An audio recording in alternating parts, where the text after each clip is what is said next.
We have Maureen B. Lillis, our Director of Health. Hillary Lawrence, Chief Sanitarian. Then our sanitarians, Sandhya Kendall, Michael De Los Santos. Hello. And registered sanitarian, part-time, Dawn Severine. Hi. And then our health secretary, Donna Buckley, who is downstairs watching this presentation as well. Again, thank you guys so much for coming, and we would like to get started.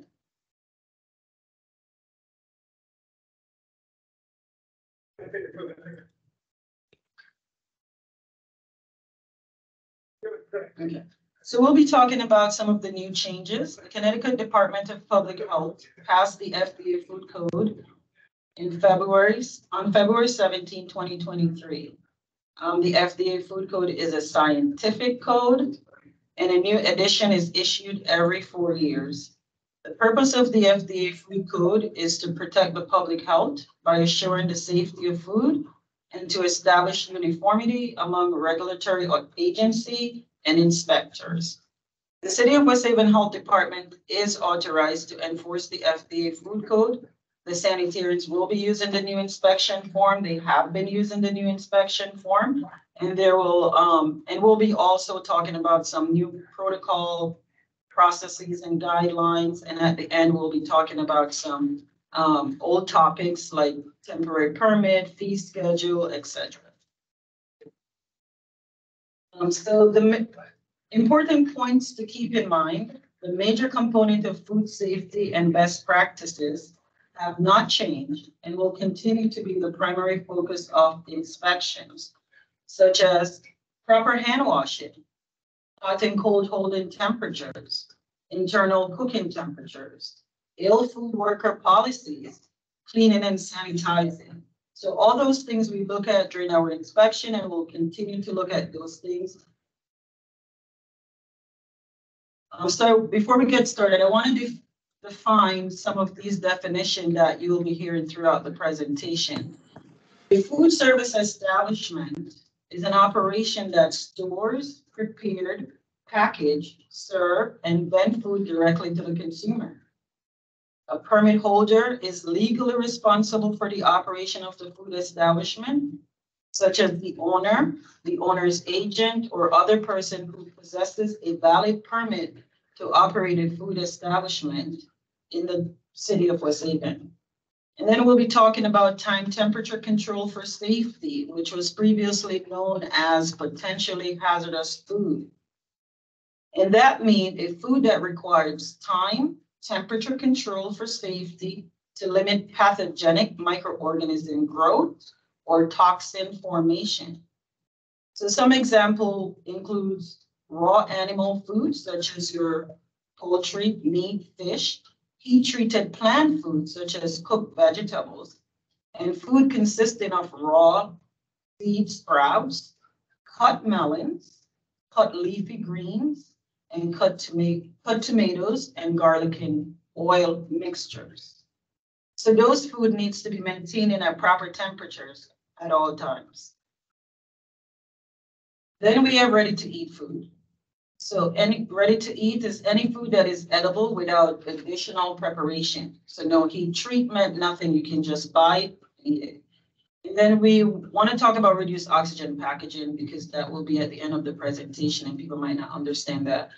It's the reduction of the amount of oxygen in a package by removing oxygen, displacing the oxygen and replacing it with other gas or combination of gases. So first thing I want to talk about is preventing contamination from hands. Employees shall wash their hands as specified under the law. Really, we like to say employees should wash their hands at all times. So employee must wash hands before starting the shift, after handling raw food, after changing gloves, after changing tasks, after using the bathroom, after sneezing, after coughing, after blowing nose, after emptying garbage, and much more. And then there shall be no bare hand contact with ready-to-eat food. So we don't want to touch any ready-to-eat food with our bare hands. We should be using deli tissue, single-use gloves, dispensing equipment, spatula, any equipment that you can use to prevent touching food with your bare hands.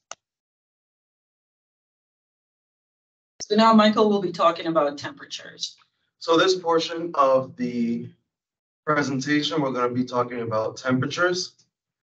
So for cold holding, food items that are held cold must maintain 41 degrees or below. Hot holding food items that are held hot must be maintained at 135 degrees or above. For reheating, all food items shall be reheated to 165 degrees or above, except for food that is taken from a commercially processed, hermetically sealed container, which must be reheated at 135 degrees. Okay, so cooling. Cooling is a major risk factors, and we're seeing that we're having a lot of issues with cooling in the field. So we wanted to talk a little bit about cooling. So cooling should be done according with the time and temperature criteria specified by the law, using one or more of the following method based on the type of food being cooled. We will be discussing this further during inspections. You guys can also reach out to us for information on cooling. But the cooling process really start at 135 degrees. So food cannot be sitting out at 135 degrees or below during cooling. So during inspections, you guys want to effectively monitor the cooling process with a calibrated thermometer. And if we're seeing food sitting out during inspection below 135, it's automatically a priority foundation. So you guys really want to monitor the cooling. So some example of cooling methods, it's placing the food in shallow pans and walk-in cooler. And when we say that, we would like for you guys to place the food in walk-in cooler, uncovered, on the top shelf, or if you have designated rack for cooling, then it can be on that side, but we want to prevent it from any form of contamination during the cooling process. You can use rapid cooling equipment such as ice wands, stirring the food in container, placing ice back, and adding ice as an ingredient to the food to rapidly get the temperature reduced.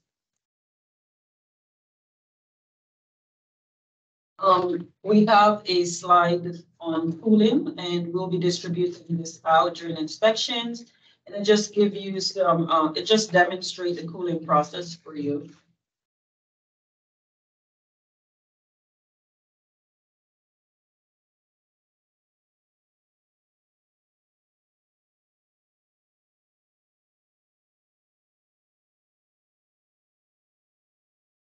So now Sonia will be talking about food contact surfaces. So for food contact surfaces, we really want to make sure that the establishments are following this procedure. So any food contact equipment of food contact surfaces and utensils shall be cleaned and sanitized before each use with different types of raw animal foods, such as beef, fish, lamb, pork, or poultry. Each time there's a change from working with raw foods to working with ready-to-eat foods. For example, cutting raw fruits and veggies to cutting cooked chicken. Before using or storing a food temperature measuring device, such as your food thermometer, and anytime during the operation when contamination may have occurred. So the food contact surfaces and equipment for temperature control for safety foods should be cleaned and sanitized as needed throughout the day, but must be cleaned no less than every 4 hours to prevent the growth of microorganisms on these surfaces. And some sanitizers that we see that can be used to clean food contact surfaces include bleach and water or quaternary ammonia. And you also want to make sure you have test strips available for each sanitizer that you have. So this is the new information from the FDA Food Code about Certified Food Protection Manager, also known as Qualified Food Operator. So the Certified Food Protection Manager is a food employee with supervisory and management responsibility and the authority to direct and control food prep and service. All class 2s, 3s, and 4 food establishments must employ a certified food protection manager who has passed the test from an approved testing organization. The certification that they have must be valid and not expired, and any expired certifications will no longer be considered valid and will be required to be renewed. Establishments will have 30 days to renew their certified food protection certification if it's expired or if there's no certified food protection manager in the establishment itself. A CFPM must be on site when the establishment is open for business and shall be on site during all hours of operation. So we also wanted to talk about the person in charge. The person in charge is the individual that is present at the food establishment who's responsible for the operation at the time of the inspection. So this is the person we'll talk to when we come in for an inspection. The person in charge must demonstrate knowledge by complying with this code by having no violations of priority items during the current inspection. The priority items will be mentioned later on in the slides there. Being a certified food protection manager who has shown proficiency for required information by passing a test from an accredited program and responding correctly to the inspector's questions as they relate to the food operation. For class 1 establishments, person in charge will be, will be expected to have a person in charge who is always on site at the food establishment during hours of operation.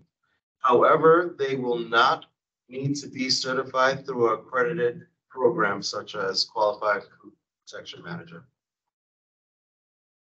And these are our approved organizations for Certified Food Protection Manager course.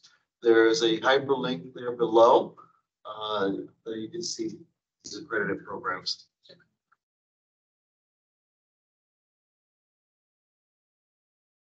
So right here, I'm showing you the accredited programs that you can get a Certified Food Protection Manager,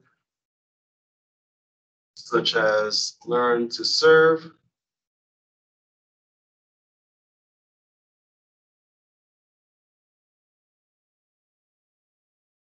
So the next thing we'll talk about is the violations on the new inspection form. The inspection form will no longer provide a number scores. Violations will now fall into 3 categories that align with the risk of foodborne illnesses relative to the violation. Violations can now also be corrected on site and will be documented on the inspection report. So the first violation would be priority violations. Priority violations eliminate, prevent, or reduce hazards that cause foodborne illnesses, and the compliance time frame to correct a priority violation is 72 hours. The priority foundation violations are items that provide support to priority items, and the compliance time frame to correct priority foundation violations is within 10 days. And we have poor violations, which are related to general sanitation, maintenance, and standard operating procedures, and establishments will have a time frame of 90 days to correct these violations. Some examples of the violations here for priority is no hand washing observed, proper food temperatures. For priority foundation violations, no soap available at the hand sink for proper hand washing. And for core violations, we have floor, walls, and ceilings not in good condition or unclean.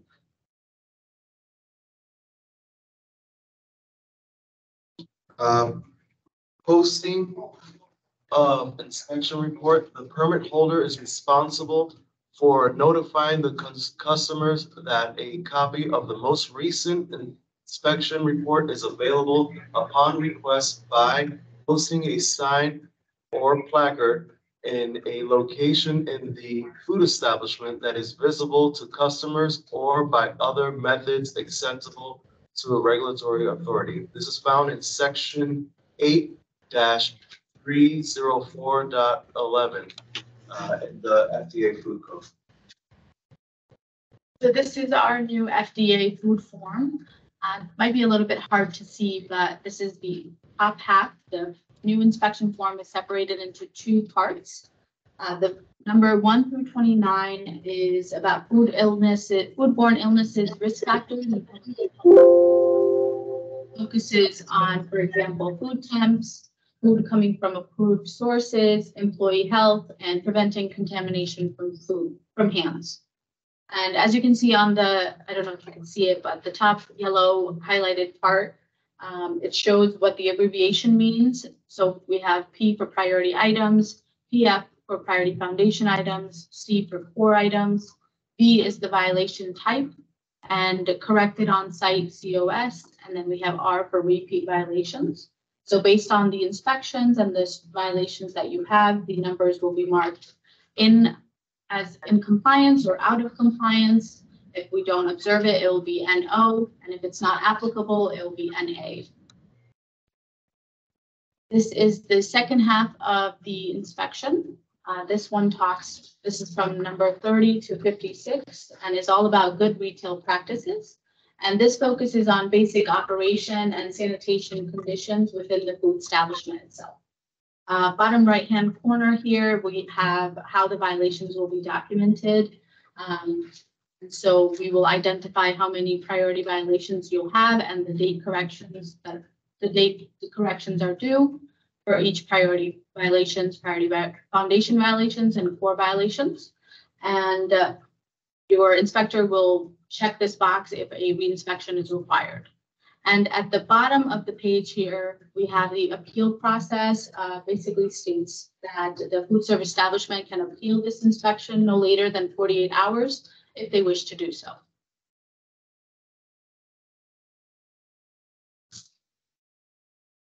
So we have been working with a lot of establishments when we do our routine inspections about consumer advisory for menus.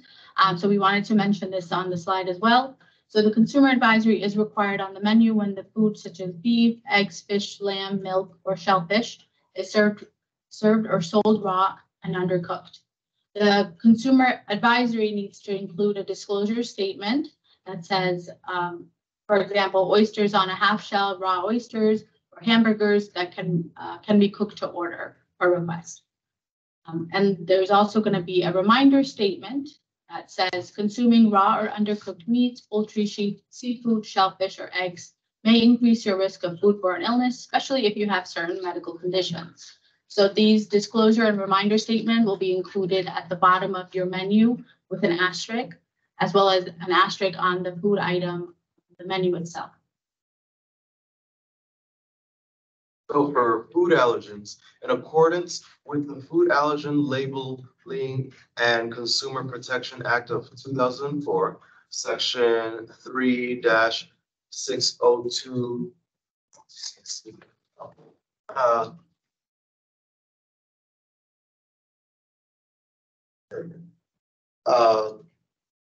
.12, the permit holder shall notify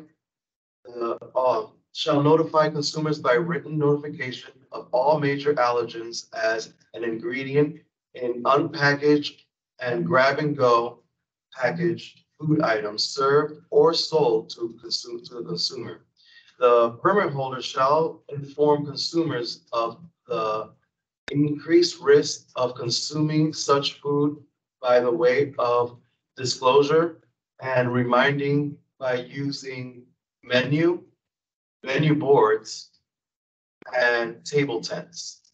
Employees should be trained in allergens by the certified food protection manager. In future, menus in 2025 must have the allergen statement included, notifying the consumer of the presence of food allergens may prevent exposure. These are some examples of food allergy warning signs. This one is from a establishment that they use for a food allergy warning sign. So the next thing we're going to talk about with the FDA food code is labeling.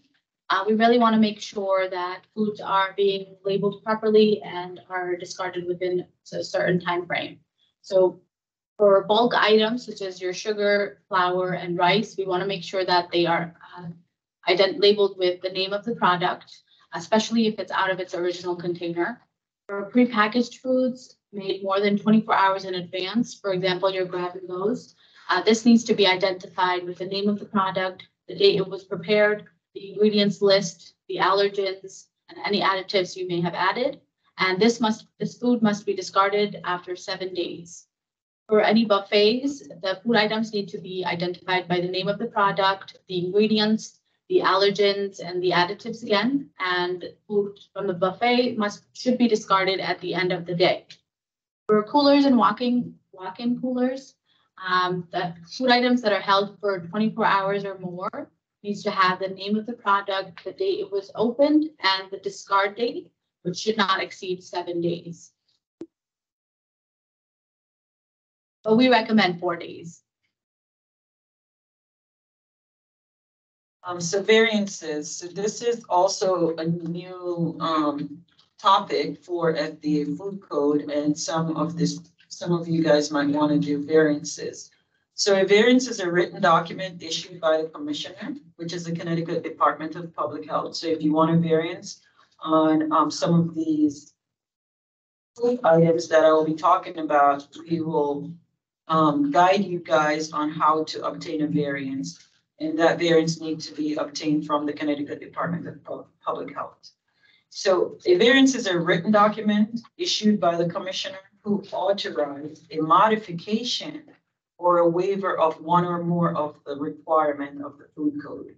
So before a variance can be issued, information shall be provided by the person requesting the variance to the Connecticut Department of Public Health. If the variance is granted by the regulatory authority as specified by the section 8-103-10, the permit holder shall maintain the approved variance at the food establishment and comply with the HACCP plans and procedures that are submitted and specified by the regulation in the variance. The permittee, which is a food service establishment, must provide documentation upon request demonstrating that the procedure is routinely followed. Some example of food processes that may be eligible for a variance are the acidification of sushi rice, reduced oxygen packaging that we spoke about earlier, sous vide chill and curing of food. So the cleanup procedure for vomiting or diarrhea events. Food establishments shall have a written policy regarding procedures for employees to follow when responding to a vomiting or diarrhea event in the food establishment. The procedure shall address the specific actions employees must take to minimize the spread of contamination and the exposure of employees' consumer food and services. This is found in section 2-501.11 of the FDA Food Code. We've been doing some inspections, or we've been handing out these posters or flyers to you, and must put these in where employees can see and review the procedure, the cleanup procedure. For hand washing, another signage, a clear and visible sign or poster shall be posted at all hand washing sinks used by employees, including the bathrooms.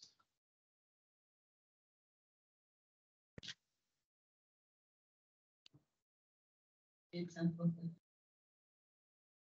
Oh, I'm sorry. Go ahead.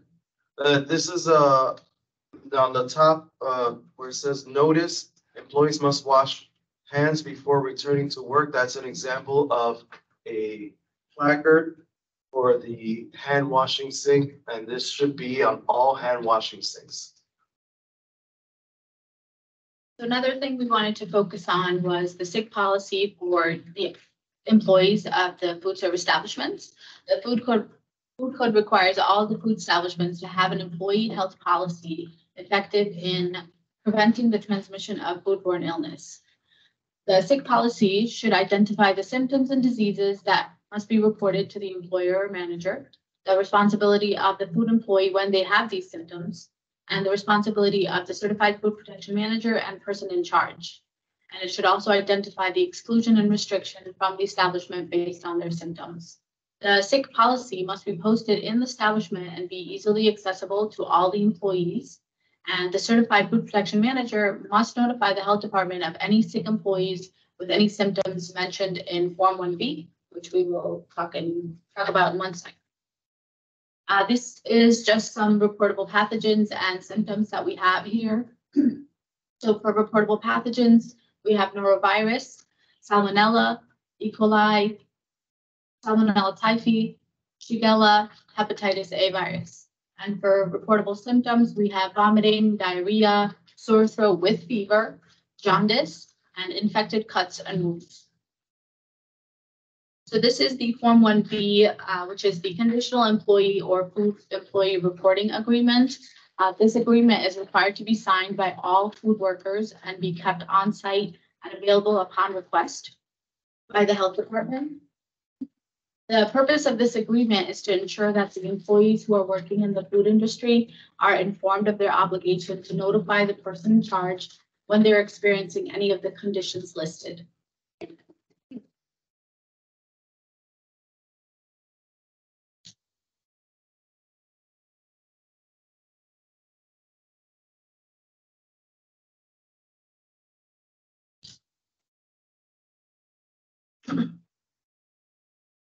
Okay, I will take over from here.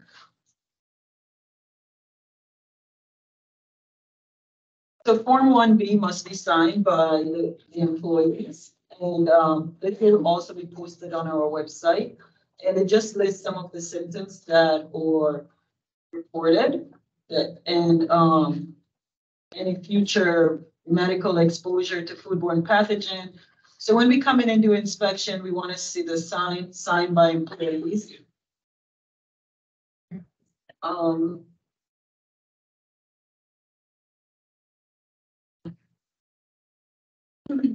This is an example of ill food worker campaign that the Department of Public Health has been doing.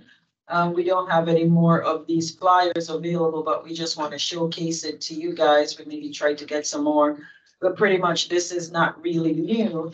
But the FDA food code expect a little bit more from food service establishment to document and to have it available upon request.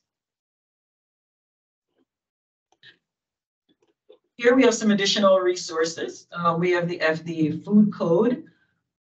So you guys can also download this and have full access to it. We have the Form 1B, which you can download and make copies.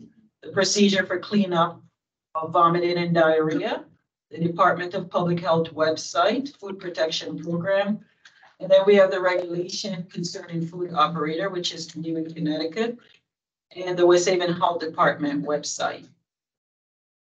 Coming soon, all food establishment will be required to register with the Connecticut Department of Public Health before a license is issued or renewed by the West Haven Health Department. Because the Connecticut Department of Public Health has not yet set up registration system, this requirement is on pause. We will notify you when more information becomes available.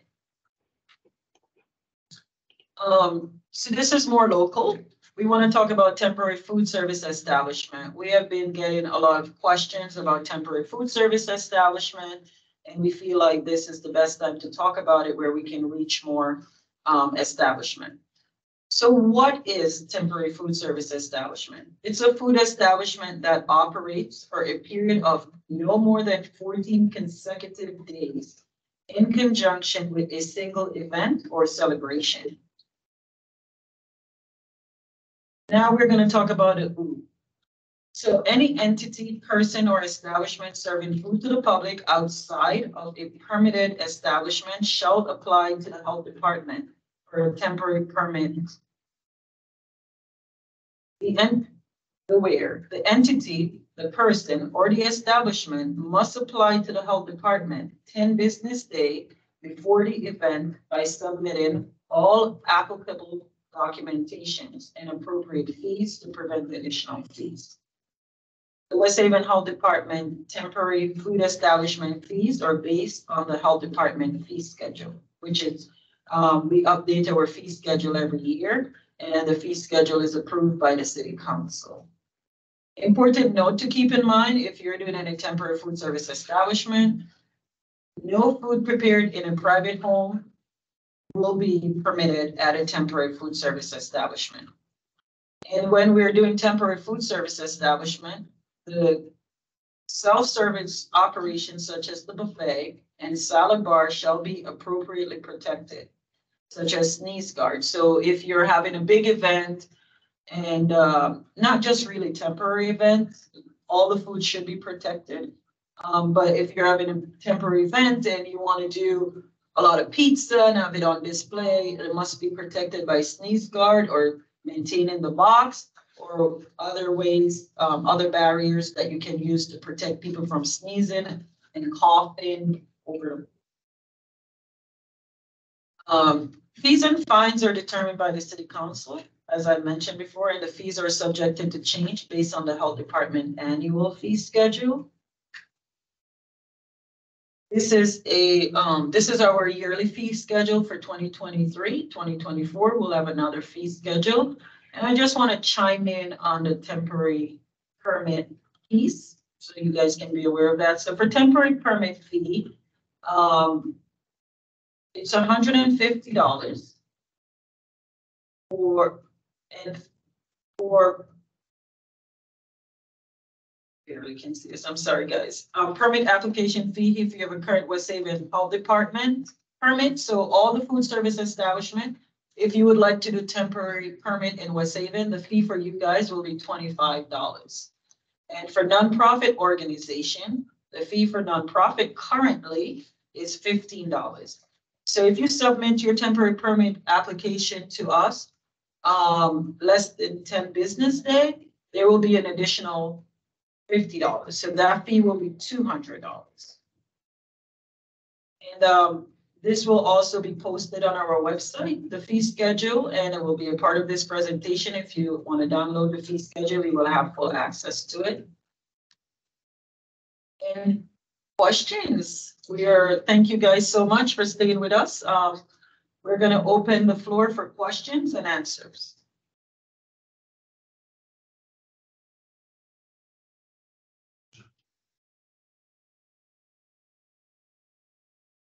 Do you guys have any questions? You guys can unmute yourself.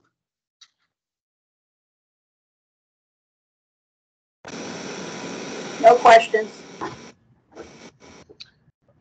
Could I pick up the poster for the wonderful vomit procedures from your office to hang up?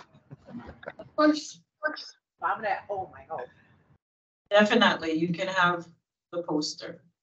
Okay, and sick policy hang up. I need all those posters that I gotta hang up, and I could get those directly from you guys if I go down to City Hall. Yes. Okay. Yes. We'll have it And available. that 1B form, I could download that off of West Haven City Health Department's website. So currently it's not on the website. We're working on getting everything update, load on our website, but it will be uploaded shortly. We'll put it on the website. Yes. Yeah, Dominic, we're going to have If you have a copy. we're going to have all those uploaded as soon as possible. Okay, that's fine. Yeah, that's fine. You don't have a copy down there. If I pick up the other posters or whatever, do you have a copy of that so I can make copies? Because all I really need is one, and then I'll just make copies here. The form? Sure. Okay. That's all. That's all my questions. So, Any questions? I'll let everybody else. I have one more question before the end of the meeting, but I'll let everybody else talk. So is this going to be sent out through email? to all of us, this this PowerPoint document?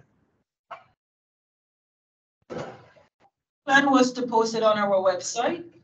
We can also try to see if it will be able to send via email. The file might be too large, but it will definitely be on our website. Do you have a link? We could certainly try to get that for you. Oh, I mean, I can find it too. I just what's your website? It's So you would go to cityofwesthaven.com. Excuse me? Cityofwesthaven.com, Haven.com. and you'll have to look for the health department page.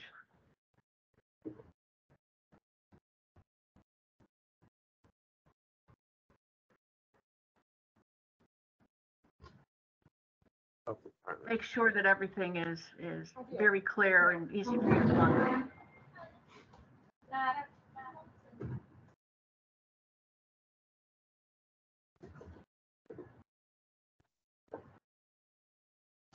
Anybody else? questions, bring them.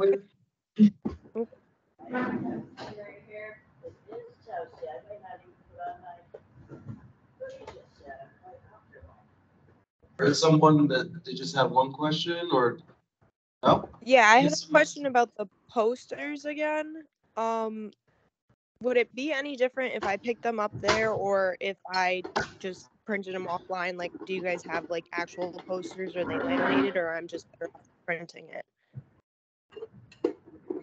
So we have all the handout at our office, so you can pick them up, you can download them.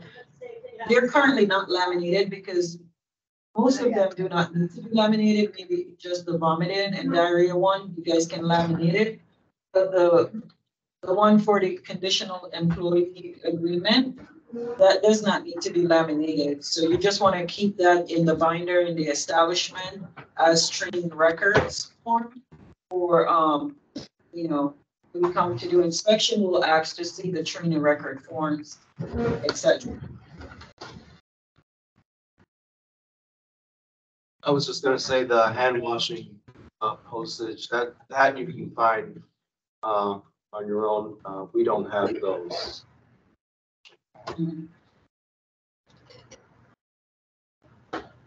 Yeah, I was just talking about the vomit one, but thank you.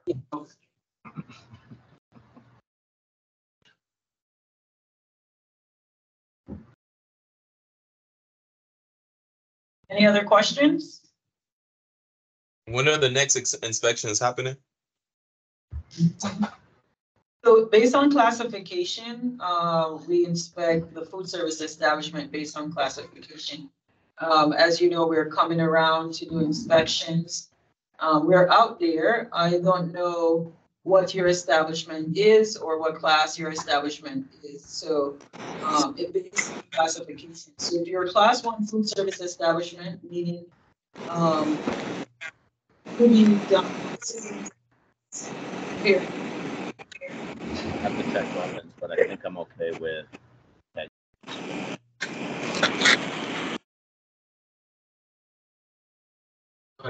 Yeah, so they're based on your establishment. So I don't know your establishment. We can talk offline.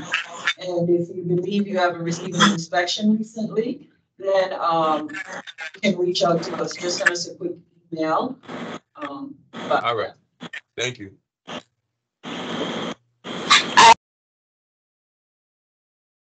Any other questions? I have a question.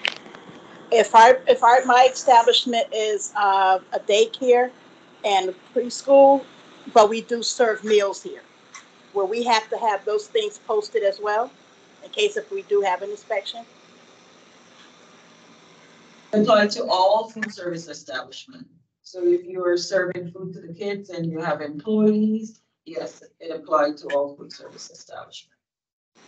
Okay, thank you.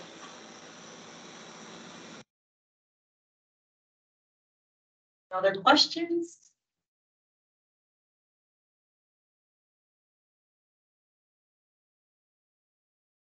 Okay, so if there is no other questions, thank you guys so much for coming to this There was presentation. someone that had one more. Oh, there is another question? I'm sorry, guys.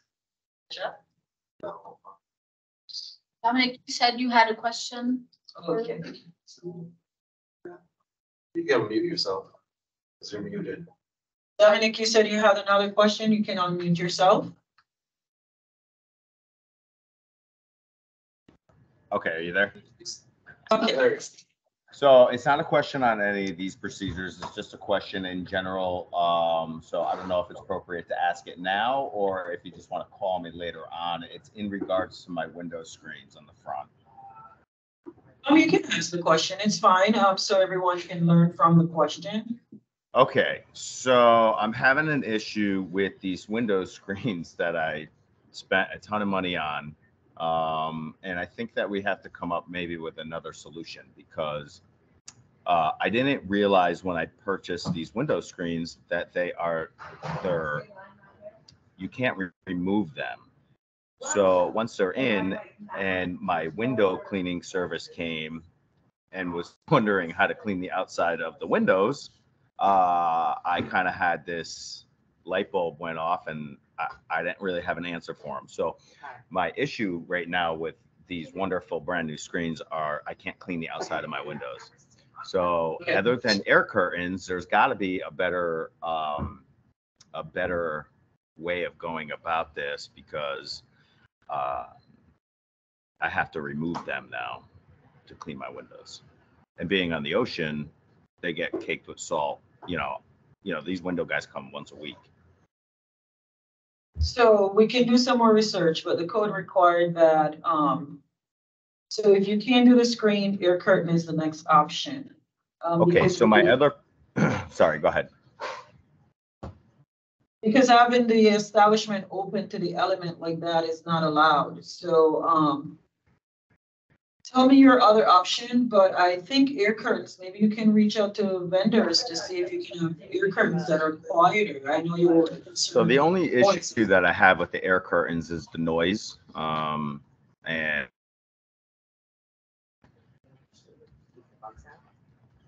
so, but my question for it is there a difference between a food establishment like Dive Bar and a food truck that has an open window that people are, receiving food from? Mhm. I'm wondering what the difference is there, because if a food truck isn't required to have an air curtain or a screen on their serving window, why are we required? Yeah. So I'm gonna try to answer that to the best of my ability, and if I do not have all the answer, I will reach out to you. However, so Yeah, food sure. service, so you have a fixed establishment, right? An itinerant food truck is also required to have protection. So the window should be screened. We're not saying it has to be air curtain. However, when we go to temporary events, sometimes their trucks are all open to the element because that's a temporary event. But if we have to permit them, we require that they have screens or air curtains on their trucks. We don't require that it's all open to the element like that. And I'm gonna have, yes, That's a choice. If he wants to keep his doors open, is that what he? yeah, so, So that's his choice.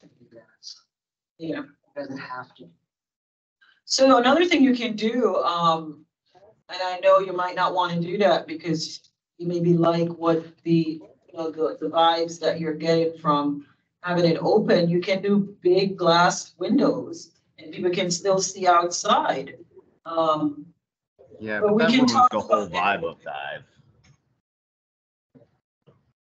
Yeah. The vibe of Dive is kind of an indoor-outdoor facility, and I'm not opposed to air curtains. The problem with the air curtains is my biggest concern is the noise. They are loud. It's like walking into like a big Y and going under those massive air curtains. They're considerably loud. And Yeah, I think they're working on improving them. I think you might get some help.